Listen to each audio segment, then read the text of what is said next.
और यहाँ पर हमें जो है पंडित अश्विनी शर्मा जी मिले और हम इनसे जो है आज कुछ वार्तालाप करेंगे।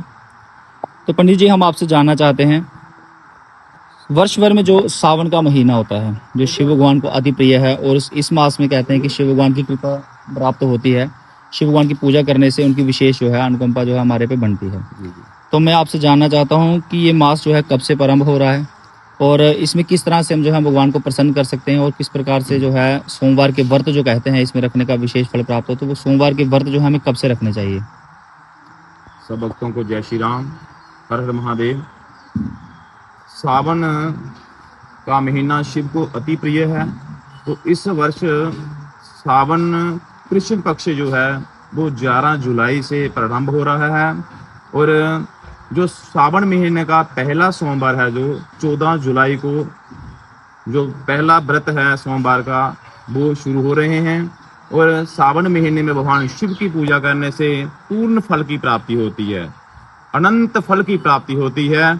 और सावन महीने में शिव भक्त बहुत विधि विधान से अनेक प्रकार की विधियों से भगवान शिव की पूजा करते हैं, शिव को प्रसन्न करते हैं, और शिव की पूजा करने से भगवान भोले शंकर मनोवांछित फल प्रदान करते हैं। तो पंडित जी, हम आपसे जानना चाहते हैं, कहते हैं कि इस मास में रुद्राभिषेक, महामृत्युंजय जाप हो गया, काल सर्प दोष पूजा होगी, या किसी प्रकार की जो पूजा होती है उसका विशेष जो फल प्राप्त होता है।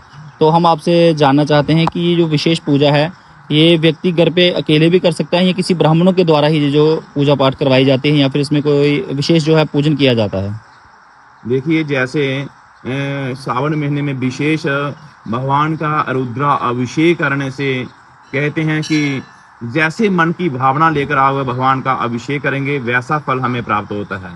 विद्या वाले को विद्या, धन वाले को धन, पुत्र वाले को पुत्र, और मोक्ष वाले को मोक्ष की प्राप्ति होती है। और जो रुद्राभिषेक है वो वेदोक्त मंत्रों से किया जाता है, और वेद मंत्र क्योंकि ब्राह्मण ही उच्चारण कर सकते हैं और ब्राह्मणों के अधीन हैं, और वेदों का उच्चारण वेद मंत्रों से ही रुद्राभिषेक किया जाता है। तो इसमें तो मैं यही आपको बताता हूँ कि विद्वानों को बुलाकर वेदोक्त मंत्रों से अपने घर में रुद्राभिषेक आप करवा सकते हैं। किसी शिवालय मंदिर में भी आप अपनी जन्म कुंडली के अनुसार कोई काल सर्प दोष हो या कुंडली में कई प्रकार के दोष होते हैं उनके निवारण के लिए आप वेदोक्त मंत्रों से विद्वानों के द्वारा रुद्राभिषेक भी करवा सकते हैं। और अपने घर में श्रद्धा भक्ति भाव से जैसे आप पूजा करते हैं वैसे भगवान की पूजा करें। भगवान को पंचामृत स्नान, बिल्व पत्र चढ़ाएं, और भगवान की पूजा अर्चना आराधना आप घर में भी कर सकते हैं। तो पंडित जी, एक आखिरी सवाल जो है वो आपसे ये है कि जो सोमवार के व्रत रखे जाएंगे, जैसे आपने बताया कि 14 जुलाई से जो है ये आरंभ होंगे, तो इसमें हमें कौन सा कोई विशेष मंत्र हो गया या फिर इसमें कोई विशेष पालन जो है या फिर विशेष जो कुछ विधि जो है वो आप एक बार हमें बता दें।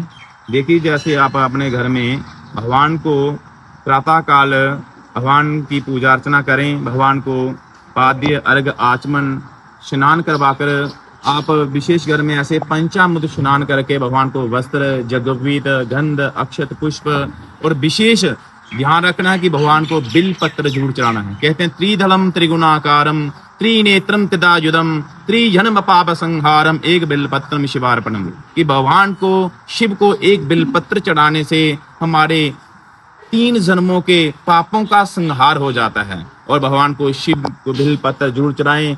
बिल पत्र स्पर्शनम, बिल पत्र दर्शनम, अघोर पाप नाशनम, एक बिल्वम शिवार्पणम। और बिल फल भी भगवान शिव को जरूर अर्पण करें। और अगर कोई वेदों का उच्चारण नहीं कर सकता है तो ओम नमः शिवाय इस मंत्र का भी जाप करें। इस मंत्र का जाप करने से भी पूर्ण फल की प्राप्ति होती है।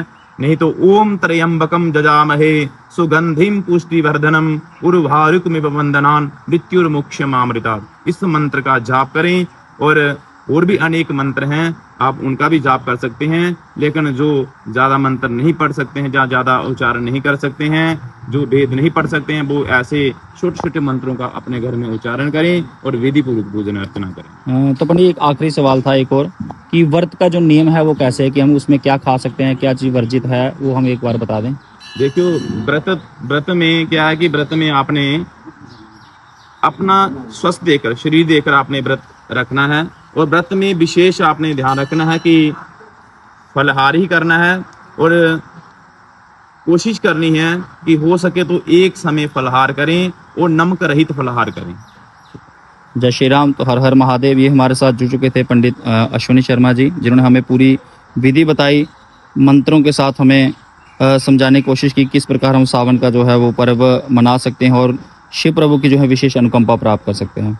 हर हर महादेव। जय श्री राम। जय श्री राम। हर हर महादेव।